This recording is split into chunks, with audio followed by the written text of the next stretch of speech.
Hello শিক্ষার্থী বন্ধুরা, আজকের ভিডিওর মাধ্যমে জানাবো ঐকশ্রী স্কলারশিপের ফর্ম ফিল আপ তোমরা কীভাবে করবে।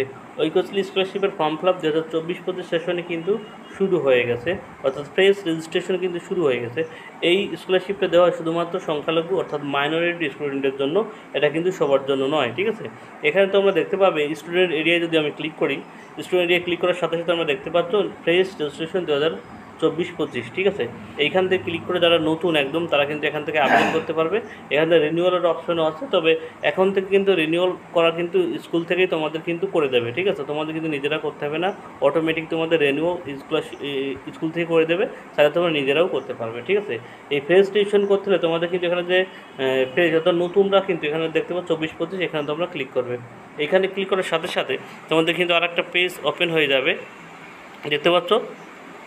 এই পেজটা ওপেন হওয়ার পর অর্থাৎ তোমার স্কুলটা কোন ডিস্ট্রিক্টের মধ্যে পড়ে, তুমি তোমার মতো সেই ডিস্ট্রিক্টটা তুমি কিন্তু এখান থেকে সিলেক্ট করে নেবে, ঠিক আছে।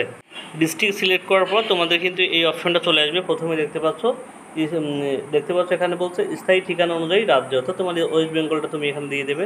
তো বলছে ডোমেস্টিক ডিস্ট্রিক্ট, অর্থাৎ তুমি কিন্তু এখান থেকে তোমার ডিস্ট্রিক্ট কিন্তু এখানে তুমি সিলেক্ট করে নেবে, ঠিক আছে। তোমার যে ডিস্ট্রিক্ট থেকে তুমি ফর্ম ফিল আপ করছো, তোমার স্কুলটা যে ডিস্ট্রিক্টে, তুমি সেই ডিস্ট্রিক্টে তুমি এখান থেকে সিলেক্ট করবে। অর্থাৎ তোমার স্কুলটা কি ব্লক বা মিউনিসিপ্যালিটি আন্ডার হলে তুমি সেটা এখানে সিলেক্ট করবে, ঠিক আছে। ব্লক হলে ব্লক, মিউনিসিপ্যালিটি ব্লক, ঠিক আছে। বলছে স্থায়ী ঠিকানা অনুযায়ী ব্লক, অর্থাৎ তোমার সেই ঠিকানা অনুযায়ী তোমার কোন ব্লকের অন্তর্গত, তুমি সেই ব্লকটা তুমি এখান থেকে কিন্তু দিয়ে দেবে, ঠিক আছে। পঞ্চায়েত, অর্থাৎ এরপরে হচ্ছে গ্রাম পঞ্চায়েত, অর্থাৎ সেই ব্লকে তুমি কোন পঞ্চায়েতের মধ্যে তুমি পড়ো সেই পঞ্চায়েতে তুমি এখানে দেবে। বলছে স্টুডেন্ট ইনফরমেশন, অর্থাৎ ছাত্রছাত্রীর প্রথম নাম, অর্থাৎ যার নাম সেই প্রথম নামটা দেবে। মিডিল যদি কোনো নাম থাকে সেটা দেবে, না হলে কিন্তু লাস্ট নাম, অর্থাৎ লাস্ট কিন্তু তোমার টাইটেলটা তুমি এখানে দেবে। ফাদার্স নেমের জায়গায় তোমার বাবার নামটা এখানে তুমি দিয়ে দেবে, ঠিক আছে। তারপর বলছে মাদার্স নেম, তোমার মায়ের নামটা তুমি নিয়ে এখানে দিয়ে দেবে। জেন্ডার অর্থাৎ লিঙ্গ, অর্থাৎ তুমি মেল হলে মেল, ফিমেল হলে ফিমেল, ট্রান্সজেন্ডার যার যেটা সেটা দেবে। রিলিজিয়ন অর্থাৎ ধর্ম, এখানে দেখতে পাচ্ছ যার যার ধর্ম সেইটা দিয়ে দেবে, ঠিক আছে। যেহেতু এটা মাইনরিটি স্টুডেন্টদের জন্য সেইটা দিয়ে দেবে, যার যেটা পড়বে, ঠিক আছে। যার যেটা হবে সেইটা কিন্তু এখানে দেবে, ঠিক আছে। এখানে দেখতে পাচ্ছ ডেট অফ বার্থ, অর্থাৎ তোমার জন্ম তারিখ তুমি কিন্তু এখান থেকে সিলেক্ট করে তোমার জন্ম তারিখটা তুমি কিন্তু এখান থেকে দিয়ে দেবে, ঠিক আছে। এখানে ক্যালেন্ডার কিন্তু চলে আসবে, তো দিয়ে দেবে। মোবাইল নাম্বার, অর্থাৎ তোমার ফোন নাম্বারটা তুমি এখানে দেবে। ফোন নাম্বার বলছে সেভিং ব্যাঙ্ক অ্যাকাউন্ট, অর্থাৎ তোমার ব্যাঙ্ক অ্যাকাউন্ট নাম্বার তুমি এখানে দেবে। বলছে পুনরায় সেভিং ব্যাঙ্ক অ্যাকাউন্ট টাইপ, অর্থাৎ পুনরায় কিন্তু তোমার ব্যাঙ্ক অ্যাকাউন্টটা তুমি আবার টাইপ করবে। ব্যাংকের আইএফসি কোডটা তুমি এখানে দেবে, ব্যাংকের আইএফসি কোড, ব্যাংকের বইয়ে কিন্তু সেটা লিখে থাকে। Name of the bank account, ঠিক আছে, অর্থাৎ তোমার ব্যাঙ্কটা কোন ব্যাংকের মধ্যে পড়ে, ঠিক আছে। তোমার অর্থাৎ এখানে বলছে ব্যাঙ্ক অ্যাকাউন্ট নেই যার নামে, অর্থাৎ এটা ভুল বলে ফেললাম। যার নামে ব্যাঙ্ক অ্যাকাউন্ট নেই, অনেকেই ধরো 8 বছরের একটা বাচ্চা, সে হয়তো ফর্ম ফিল আপ করবে, তার তো ব্যাঙ্ক অ্যাকাউন্ট হবে না, এর জন্য তার বাবার অ্যাকাউন্টও কিন্তু দিতে পারবে, ঠিক আছে। তার এখানে বাবার বা মায়ের ব্যাঙ্ক অ্যাকাউন্ট কিন্তু এখানে দিতে পারবে। আর সেলফ যদি কারো থেকে থাকে তাহলে দিয়ে দেবে, কোনো ব্যাপার না, ঠিক আছে। এটা কিন্তু সেভ। এরপর যেখানে যে কিউআর কোড আছে দেখতে পাচ্ছ, এই কিউআর কোডটা এখানে দেখে এখানে বসাবে। সাবমিট অ্যান্ড প্রসেস, তারপরে এই সাবমিট অ্যান্ড প্রসেস অপশনে তুমি ক্লিক করবে। এরপর এই পেজটা ওপেন হয়ে যাবে। এখানে শিক্ষা প্রতিষ্ঠান নাম আমরা আলিপুরদুয়ার তুমি দিয়েছি, এখানে চেঞ্জ হলে তুমি চেঞ্জ করে দিতে পারবো। এবার তোমার বলছে ব্লক বা মিউনিসিপ্যালিটি হলে সেটা তুমি করবে, আমি ব্লক করে দিয়েছি। ব্লক নেমটা তুমি এখান থেকে সিলেক্ট করে করতে পারবো, অন্য ব্লক বা অন্য ব্লক, আমি আপনার যেটা সেটা করছি। বর্তমান শিক্ষা প্রতিষ্ঠান নাম এখানে সিলেক্ট করে তুমি সেই শিক্ষা প্রতিষ্ঠানের নামটা দিয়ে দেবে। বর্তমান শ্রেণী বা কর, যেখানে ক্লিক করার সাথে সাথে আমি আমার ক্লাস 5 সেটা দিয়েছি। বলছে বাংলা শিক্ষা পোর্টালের আইডি যদি থাকে দেবে, না থাকলে দেবে না, ঠিক আছে। বলছে name of the last examination pass, অর্থাৎ তুমি লাস্ট কোন পরীক্ষায় পাস করেছো সেটা এখান থেকে সিলেক্ট করে তুমি এখানে দিয়ে দেবে, ঠিক আছে। আমি আমারটা দিয়ে দিয়েছি। বলছে name of the board council of university last exam pass, অর্থাৎ তুমি লাস্ট কোন বোর্ড থেকে তুমি কি পাস করেছো সেই বোর্ডের নামটা তুমি এখানে সিলেক্ট করে সেই বোর্ডের নামটা তুমি কিন্তু এখান থেকে দিতে পারো, ঠিক আছে। Pass of the year last examination আমি 2024 সাল দিয়ে দিয়েছি, তোমারও কিন্তু এটা 2024 সাল দিয়ে দেবে তুমি, ঠিক আছে। এরপর এখানে দেখতে পাচ্ছেন এলিয়ন ইনকাম, অর্থাৎ আপনার পারিবারিক বার্ষিক আয় কত সেটা পঞ্চায়েত সার্টিফিকেট দিয়ে সেটা দিয়ে দেবেন। এবার ইমেল আইডি থাকলে দেবেন, না থাকলে না দিয়ে দেবেন, ঠিক আছে।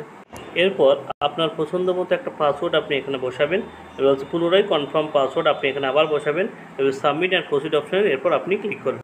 সাবমিট অ্যান্ড প্রসিড অপশানে ক্লিক করার সাথে সাথে এই কংগ্রেচুলেশন লেখাটা আসবে, ঠিক আছে। এবার যদি কারো কোনো কিছু যদি সমস্যা থাকে সে আবার দেখে নিতে পারবে, তার না হলে কিন্তু যদি সবটা ঠিকঠাক থাকে তারপরে যে কন্টিনিউ অপশান আছে সেই কন্টিনিউ অপশানে এরপর কিন্তু আপনার কংগ্রাচুলেশন মেসেজটা চলে আসবে, ঠিক আছে। এখানে অ্যাপ্লিকেশন আইডি নাম্বার সব কিছু চলে আসবে। এরপর যে লগইন অপশন আছে সেই লগইন অপশনে আপনি ক্লিক করুন।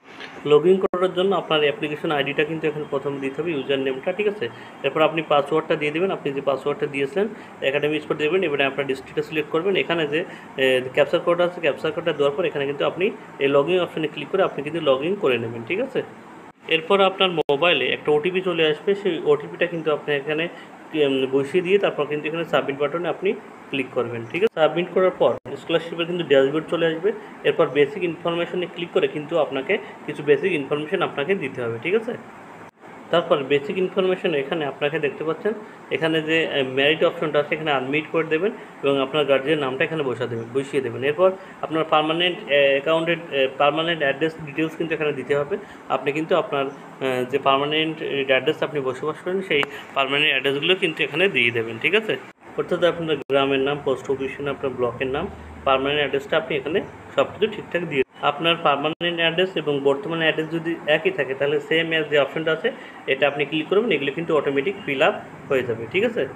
এরপর আপনার বাংলা সহায়িকা আইডি নাম্বারটা এখানে দিতে হবে, আপনার আধার নাম্বারটা দিতে হবে, ঠিক আছে। কনফার্ম আধার নাম্বারটা দিতে হবে বলছে। Name of the Aadhaar number দিতে হবে বলছে। How you apply for any others, অর্থাৎ আপনি অন্য কোনো সরকারি স্কলারশিপে আপনি অ্যাপ্লাই করেছেন কি না, ইয়েস হলে ইয়েস, নো হলে নিয়ে দেবেন। নো দিয়ে আপনি এখানে যে কনফার্ম বাটনটা আছে, ঠিক আছে, এখানে ক্লিক করে এবং সাবমিট অ্যান্ড প্রসিড অপশন তারপর আপনি ক্লিক করবেন। এরপর শিক্ষা প্রতিষ্ঠানের নামটা এখানে শো হবে, ঠিক আছে। কারেন্ট ক্লাসটা আপনি এখানে দিয়ে দেবেন এবং আর ইউ হোস্টেল, ইয়েস হলে ইয়েস, নো হলে নয়। আপনি যদি হোস্টেল না থাকে নেম অফ দ্য বোর্ড, আপনি যে বোর্ডের আন্ডারে পড়াশোনা করছেন সেই বোর্ডের নাম দিয়ে দেবেন। কোর্স ডিউরেশন অর্থাৎ 1 ইয়ার হলে 1 ইয়ার, 2 ইয়ার হলে 2 ইয়ার সেটা দিয়ে দেবেন। এরপর সাবমিট এবং প্রসিড অপশনে আপনি ক্লিক করে এগিয়ে যাবেন। এরপর ব্যাঙ্ক অ্যাকাউন্ট ডিটেলস কিন্তু এখানে শো হবে।